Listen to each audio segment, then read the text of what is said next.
तस्मात् पुरुष उतस्ताहो हेममाली अमलांबरा हिरण्मयेन पात्रेण सिद्धम आदाय payasam.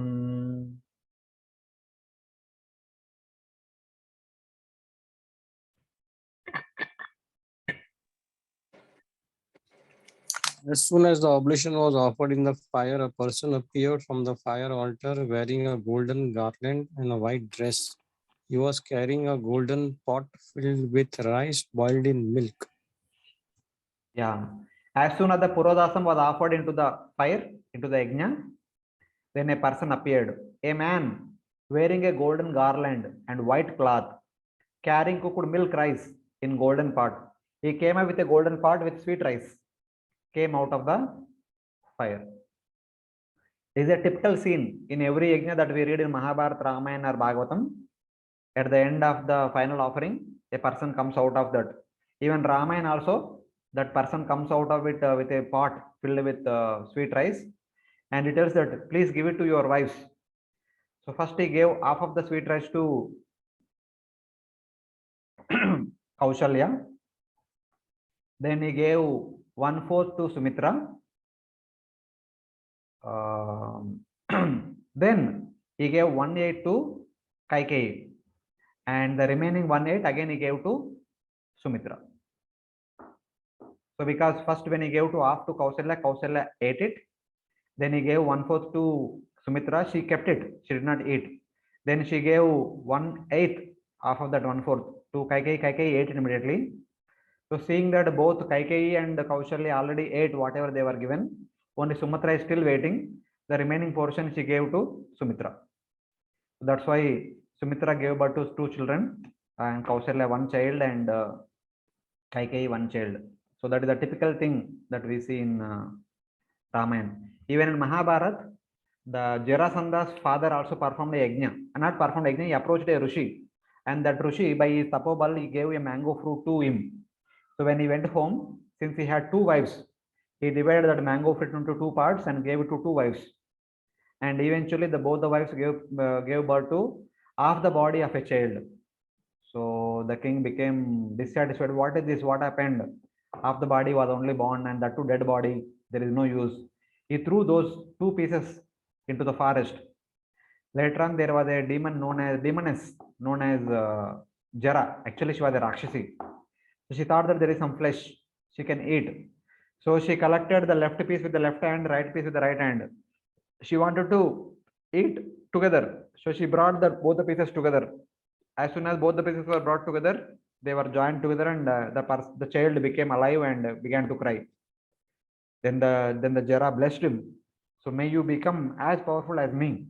So telling that, she brought that child to the kingdom and gave it to the king. So like that. So this is what happens in Vedic literature. So here the sweet rice was given in a golden pot by that man who was wearing a golden garland and white cloth. Sa vipranumato raja gृहीत्वाञ्जलि naudanam avagrahya muda yukta pradat patnya udaradi.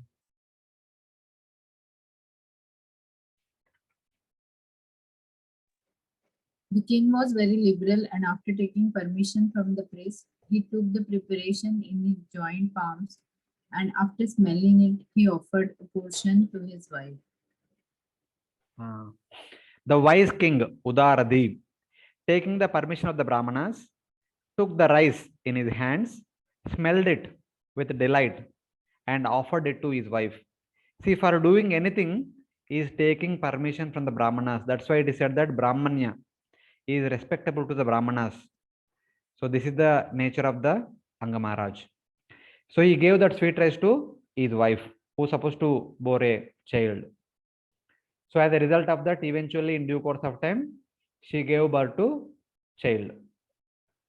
Satat Pumshavanam Rajni Prasya Vai Patyuradade Garbam Kala Upavritte Kumaram Sushuve Praja. Although the queen had no son, after eating that food which had the power to produce a male child, she became pregnant by her husband, and in due course of time she gave birth to a son.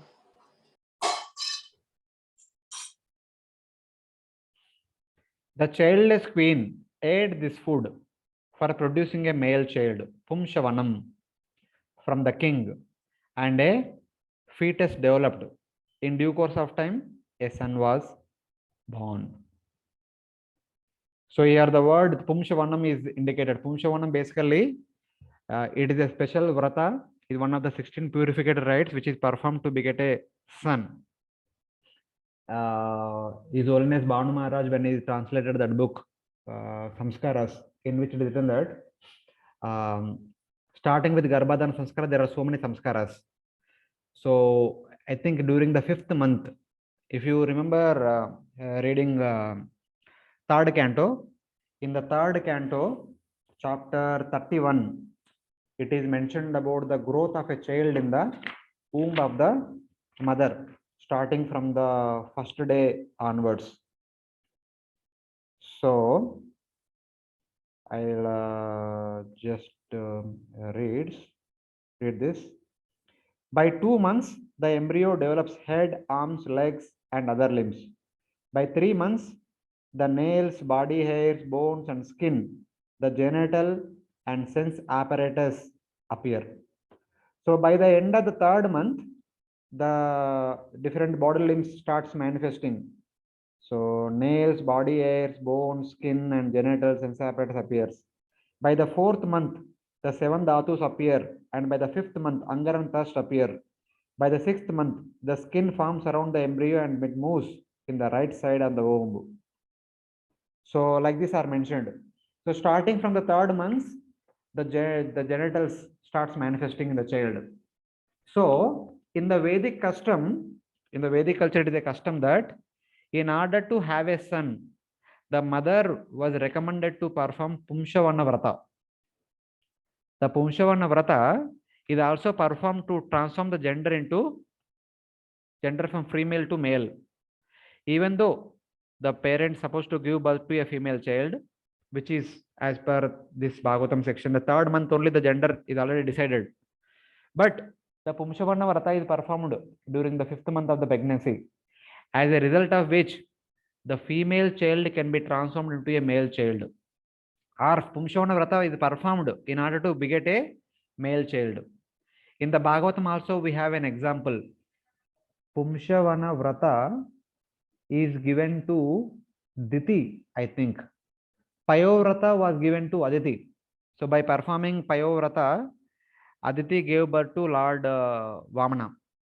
And Diti wanted to have a son who can kill Indra. With that, she approached to Kashyapa, her husband. Kashyapa told her to perform Pumshavana Vrata. So the Pumshavana Vrata is also performed to beget a male child. So that is the understanding. So these are the various reasons with which the Pumshavana Vrata is performed. This is one of the 16 samskaras which the pregnant mother is supposed to go through.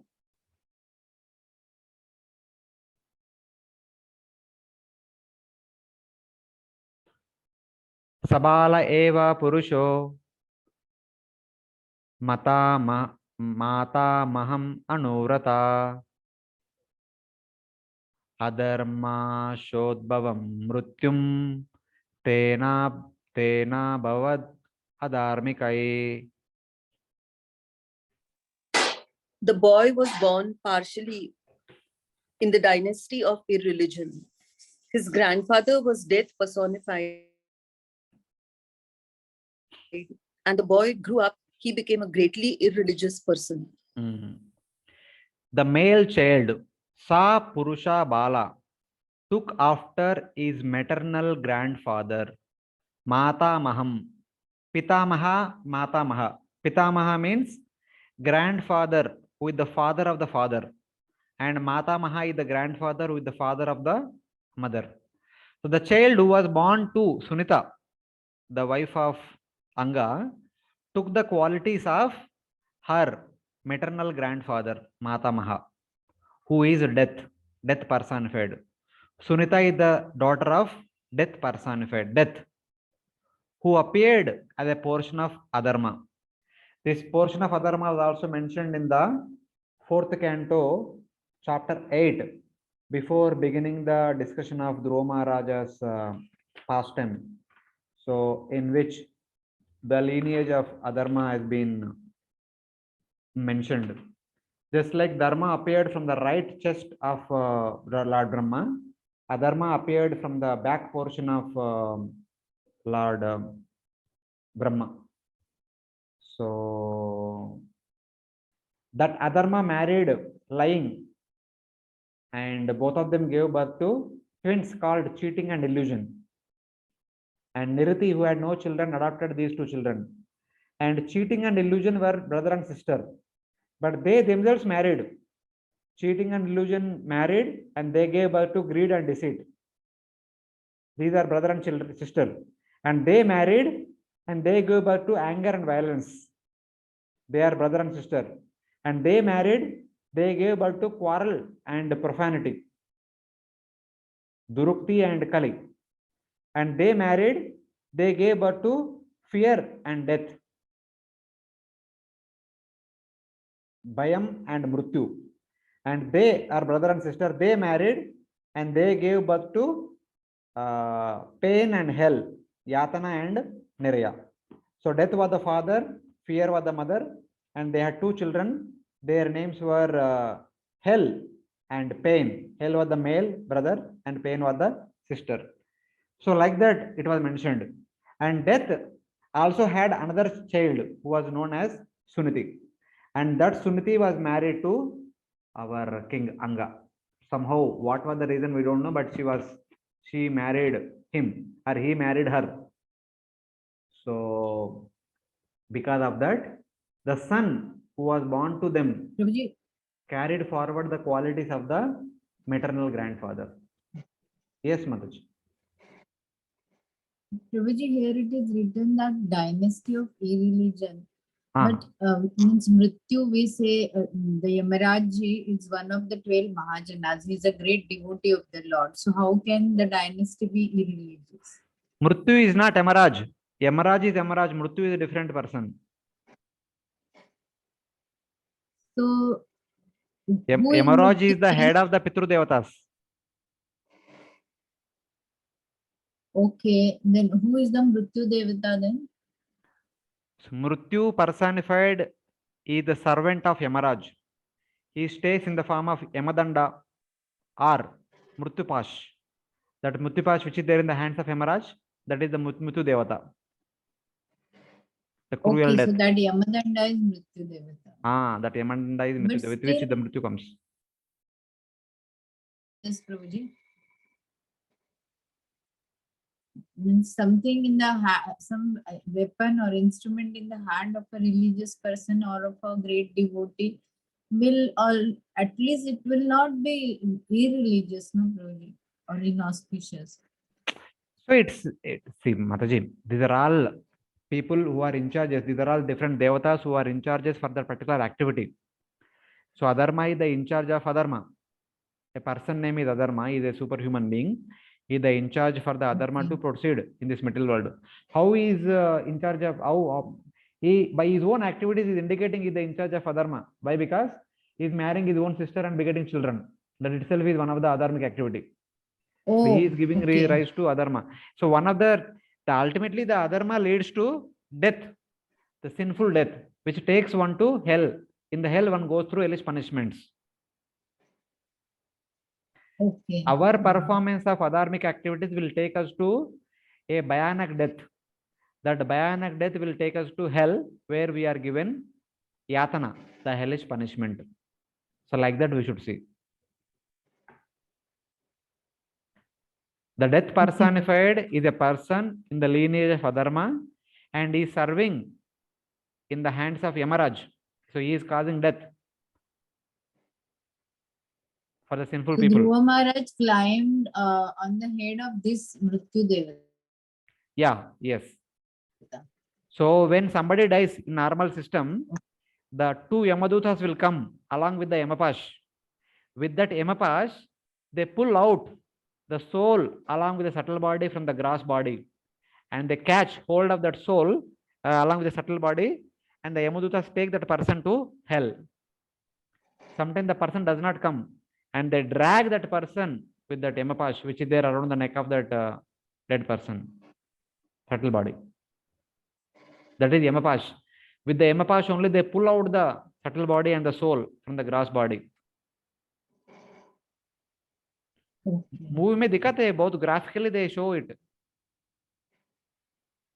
in the movies and the serials. आप लोग इतना pure है, कभी देखा नहीं लगता है. Okay. Thank you very much. Yeah. Even this story also we hear, na? Markandeya, who was supposed to die at 16th year only, he was told to perform austerities to please Lord Shiva, from where the Mahamrutyunjaya mantra came, chanting Mahamrutyunjaya mantra. So Yamaraj himself becomes afraid. I mean, Yamaduta said that we cannot go. अभी एक बार हमने अजामिल के पास गया, बहुत difficult हो गया, अभी हम नहीं जाएंगे वापस. So Yamaraj says, I cannot go. He goes to Lord Shiva. So my dear Lord, he is your devotee. His time for death has come. I cannot bring him. You please go and do the needful. So when Lord Shiva himself goes along with that Yamapash, that Mrutyudanda, so he himself was trying to take out the soul and the subtle body from the gross body of Markandeya. And Markandeya was tightly embracing Lord Shiva's Shivalinga. So then Lord Shiva was so much pleased with him. He says, what do you want? Basically he said that I want to become Chiranjeeva. Then he blesses him to become Chiranjeeva. So something like that. There are like so many movies are there. In my childhood I have saw so many movies. So they very graphically show the Yamadutas will come, or Yamaraj will come, and they throw the Mrityupash with which they drag the soul out of the body. So it's like that. So this is the, with this we'll discuss this word, this some insight is there. Then with this we close for today. See here one interesting thing. So do not find fault with this description. This is from the Vedas. It is directly there in the Rigveda. Madhvacharya quotes this particular thing many places in his commentary to Mahabharata and Bhagavatam. The understanding is that because of the faults of the mother's side, he was religious. But because of arising from the sacrifice to Lord Vishnu, caused by the father's material detachment, he became beneficial to the father, since he gave rise to Prutu and thereby increased the fame of the family. So basically one may question that how is it this King Anga performed an yajna for the pleasure of Lord Vishnu, and by the blessings of Lord Vishnu only got a son. How can he get a son like Vena, who is a cruel, sinful person? His details are mentioned in the future verses. How? Then what is the use of performing yajna, etc., etc.? It's not like that. Before performing yajna, he married Sunita, who is coming from the Adharma lineage. And that result comes first. And the result of yajna will come next. So the result of marrying Sunita will come in the form of Vena.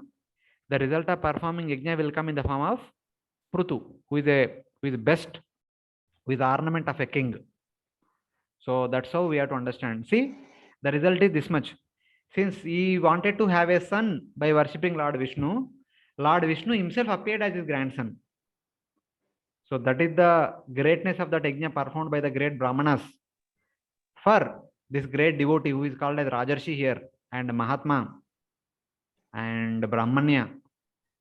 So that is the result. But he made a mistake of marrying Sunita, who is coming from Adharma lineage. This is what we were discussing, that when a king wants to marry someone, they will see from which lineage they're supposed to marry. They attend the Swayamvar ceremony and then they marry. So these are all very much important.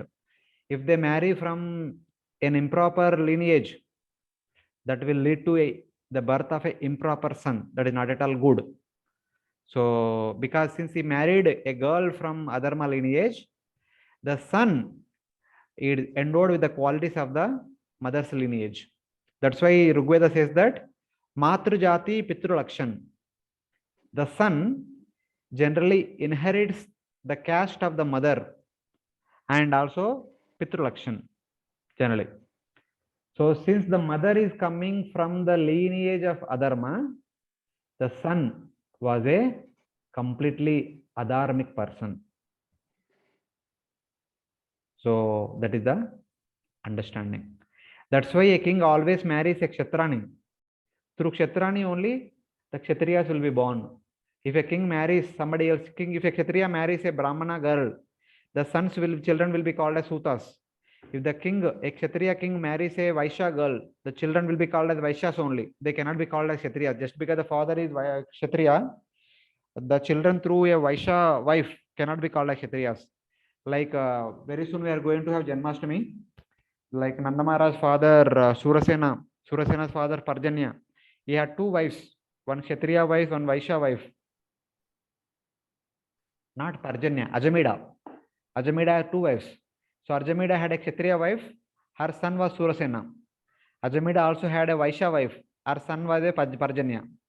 And Surasena gave birth to Vasudev, and Parjanya gave birth to Nanda. So Nanda Maharaj and all they called as Vaishyas, and Vasudev is called as Kshatriya. So that's how the distinction is there. So they inherit the caste of the mother. Same way here, since Sunita is coming from the Adharma lineage, her son is Adharma personified. So he seems to be another son of death described in 485. Quarrel produced in profanity the children named fear and death. From the combination of death and fear came children named pain and hell. So Sunita is another child of the death personified. So that is the understanding here. So these are the different things that are mentioned in our scriptures, like that we should see.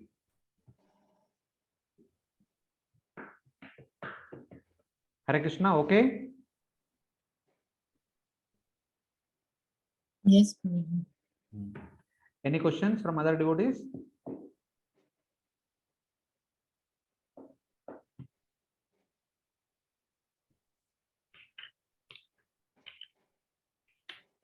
Able to follow now? Yes, Prabhuji. Thank you very much. Okay. Hare Krishna. Prabhuji, previous chapters question should I ask now? Yeah, quickly. Yeah. Hare Krishna, Baju, can we leave? Please, you can. Thank you, Prabhuji. Thank you very much for joining. Hare Krishna. Gantara Srimad Bhagavatam ki jai. Prabhuji, in the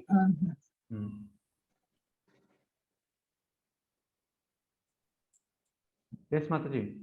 yeah, Prabhuji, in this 26th verse of the 12th chapter, it is mentioned that in the purport it is mentioned that everyone is subjected to the four principles of material life, namely birth, death, old age, and disease, and the planet from which means even up to the up to the Brahmaloka it continues. So means the people even in the Brahmaloka they fall sick, Prabhuji. Not like that, Mataji. Prabhupada actually I generalizing. mean, what I mean to say is whether there is also old age and there is also disease. It may not be to the extent what it is there on. No, it is not there. In the Bhuvarloka, Svargaloka, Maharloka, Janloka, Tapaloka, they are all remain youthful. They don't have, generally they don't have old age and disease, etc. They remain youthful always. Okay. Srila Prabhupada, in order to dissuade us from going to other from making a desire to go to upper planets, he makes it a general statement. Okay. These problems are everywhere, so don't desire to go there. Something like that. Okay, thank you, Prabhuji. And in the 27th verse, whatever in the purport it is mentioned, I didn't understand anything. Like one of the processes is known to the modern scientists. It is called Kapota Vayu. Ka means outer space and Pota means ship. And there is a second process also called Kapota Vayu.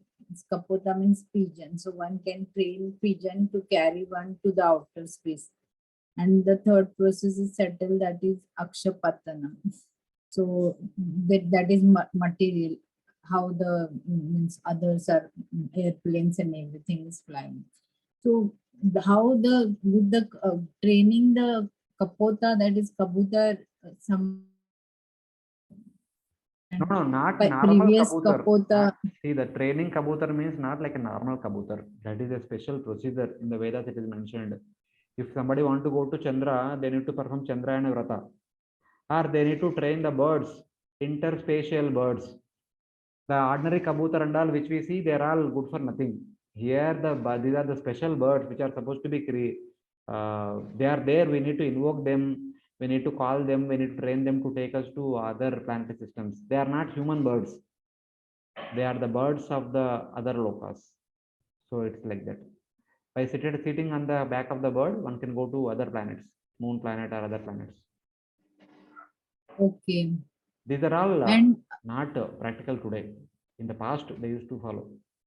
yeah, even not heard of, like I have never heard this. Now you are telling, that is a, we are getting at least some clue that what it is like. And the first Kapota Vayu, what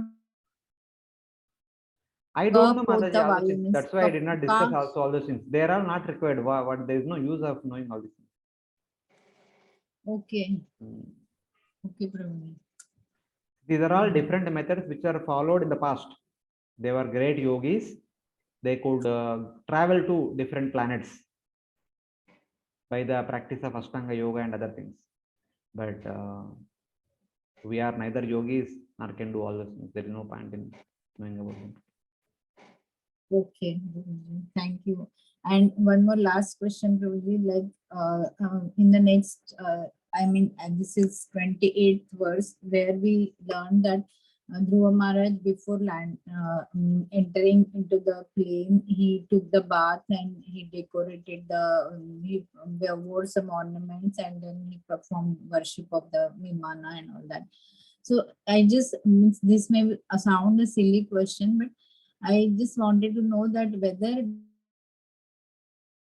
decorating the body with ornaments is considered as one of the part of devotional service, because such a exalted soul who is completely nivritta from all the material aspect, at the end moment he wore ornaments also and entered the plane. So that must be carrying some significance. So I want to understand. No. He's already a Vanaprastha. What ornaments he will have? Decorating himself with tilak and all. No ornaments. He is not a king now. He is already a renounced order. He is a Vanaprastha person. Okay, because it is written in the translation also, na, he dressed himself with suitable ornaments. If you see the drawing, okay, like that you can see. Since he is going to Vaikunta, so he might have been given all the ornaments of a Vaikunta Vasi like that. Oh, there is no okay. clear mention of Jaya that Nanda Sunanda giving him anything. When he was doing parikrama only, his body changed. He became like a golden person, like a Vaikunta Vasi. That time, he already, his body is endowed with all the ornaments of Vaikunta. That is there. But at this point of time, he is wearing the ornaments, means whatever basic ornaments might be there. The sacred thread, Tilaka, maybe some forest flower garland. He has no opulent ornaments, etc. Because he is a renounced order. He cannot wear. It is out of. That's what. Yeah. Yeah. Okay.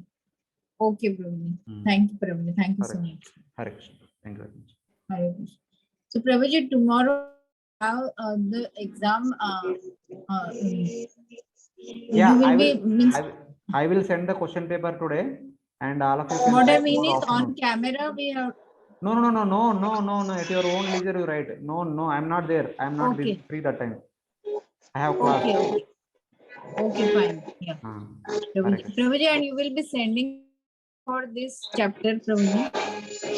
इस chapter को ये chapter को नहीं माताजी please अभी time नहीं बाद में चैप्टर का छोड़ दो ओके थैंक यू प्रभु जी थैंक यू सो मच हाँ हरे कृष्ण थैंक यू हरे कृष्ण